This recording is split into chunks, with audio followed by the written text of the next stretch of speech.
Assalamualaikum warahmatullahi wabarakatuh.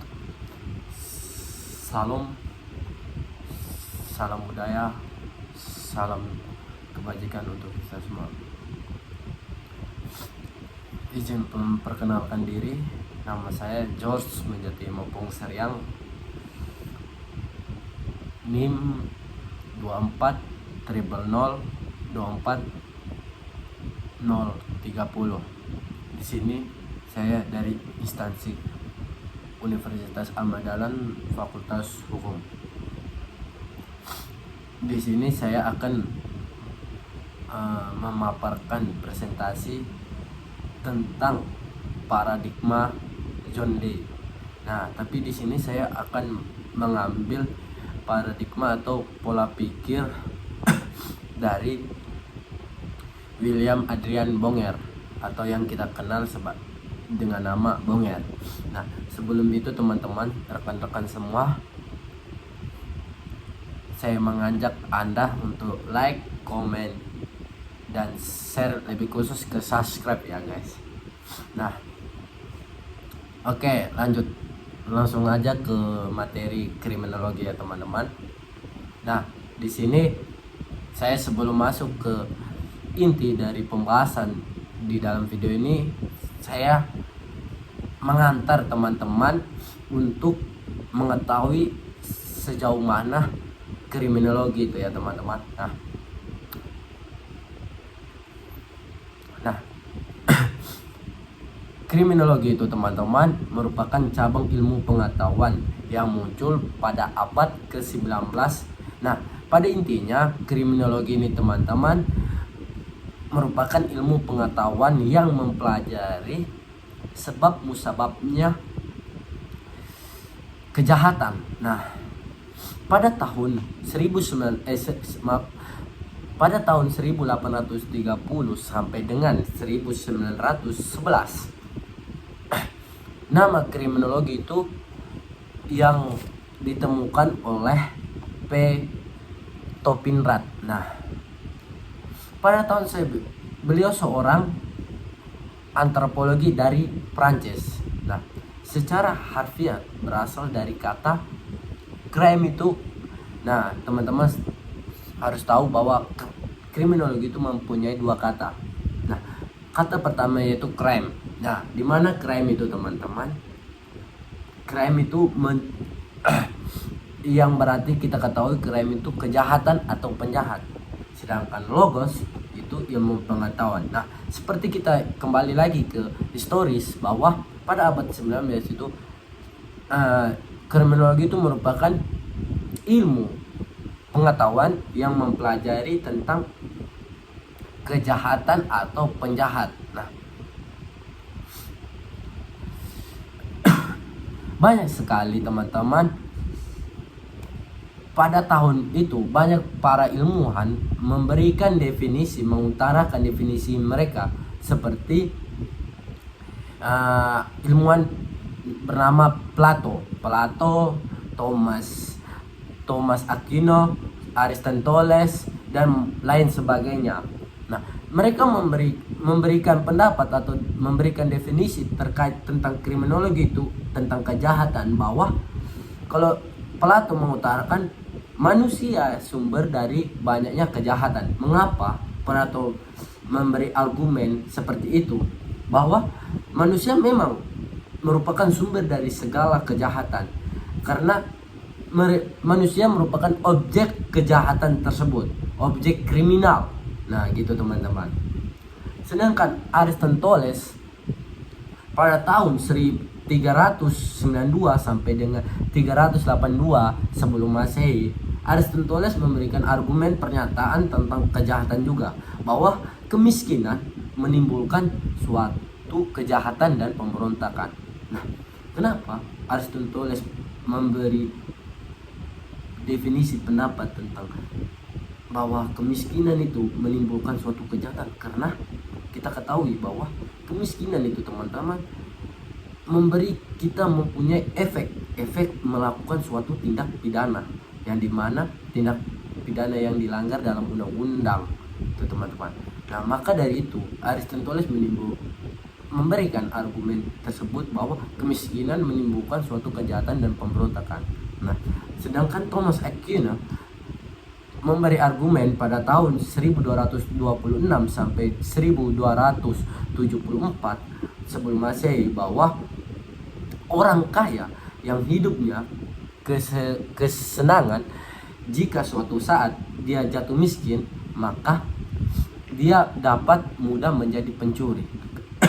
Ya, kita ketahui bahwa orang yang berfoya-foya atau yang kita kenal dengan orang kaya, mempunyai segalanya, ketika ia menjadi miskin, dia mudah mencuri, teman-teman. Kenapa? Seperti kita contohnya aja, dimana orang-orang kaya yang ada di negeri kita itu ketika jatuh miskin mereka pusing mau kemana. Nah, mereka melakukanlah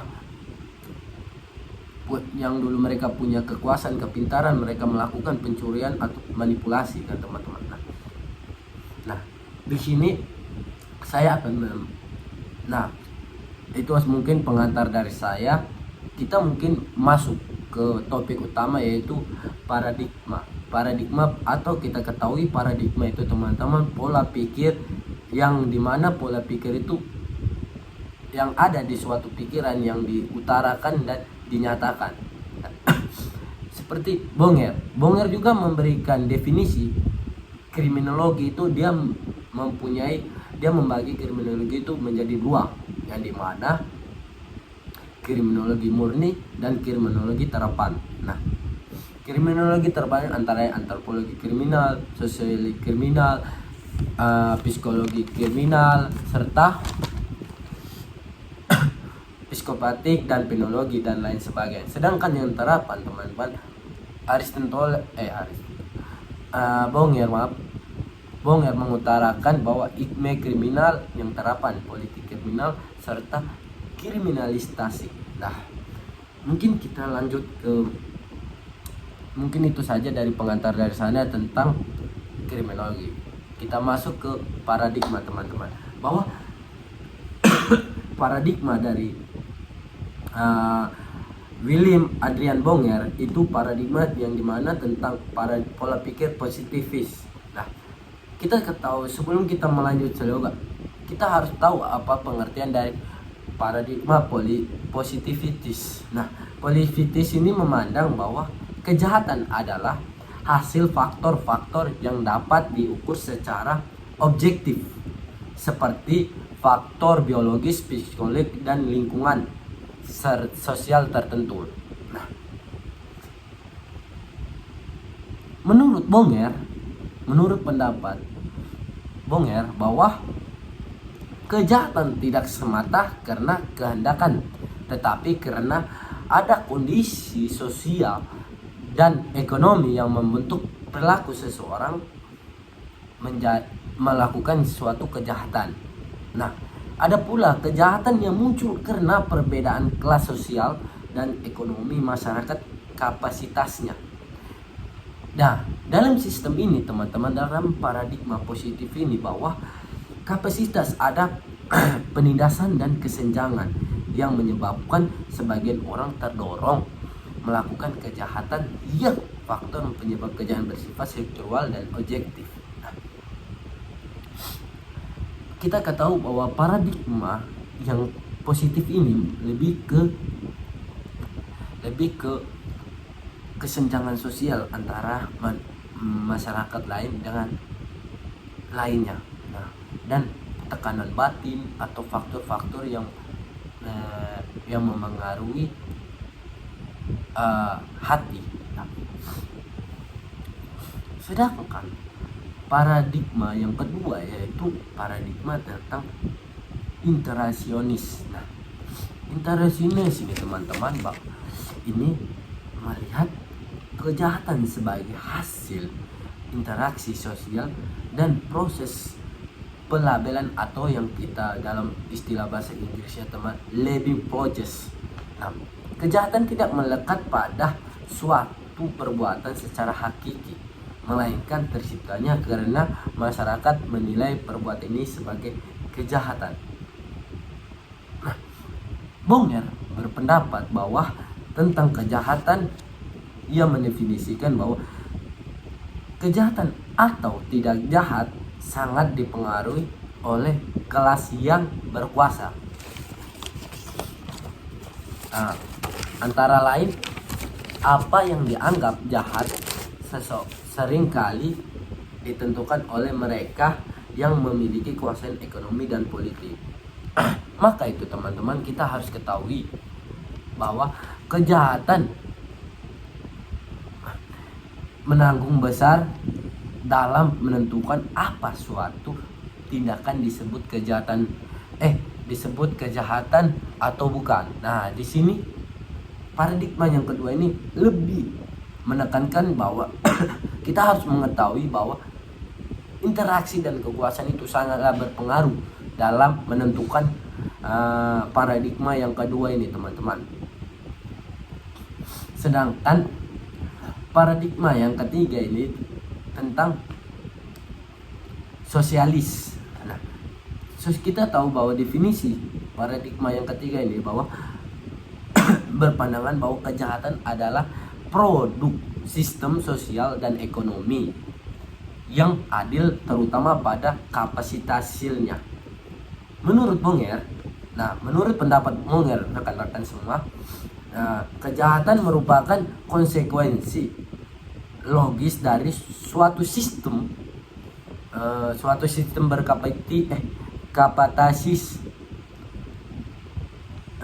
dengan individu dipaksa bersaing dengan kepentingan pribadi dan keuntungan material. Nah, Bonger juga berpendapat bahwa dalam masyarakat yang mementingkan uang dan status,